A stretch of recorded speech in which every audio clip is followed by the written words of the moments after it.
করতে শত্রু দমন আসুন করি অমাবস্যা অর্থাৎ কৌশিকী অমাবস্যায় কিছু প্রয়োগ। কি করবেন? 5 রকম আটা নেবেন। আর কি করবেন? ওর সঙ্গে মাটি নেবেন, নিয়ে মেশাবেন, মধু দিয়ে মাখবেন, মেখে পুতুল বানাবেন। যে শত্রু আপনাকে বারবার বিরক্ত করছে বা আপনার পয়সা হজম করেছে বা আপনার বাবা মা পয়সা হজম করেছে, সে শত্রুর আকার দেবেন পুতুলে, দিয়ে তার নাম, বাবার নাম বলবেন, এই সজারুর কাঁটা নেবেন।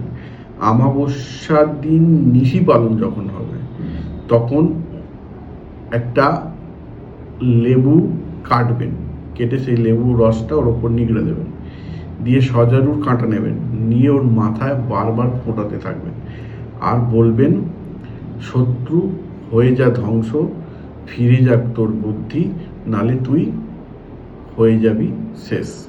এটা 8 বার বলুন, দেখুন শত্রু ধ্বংস হবে নিশ্চয়ই।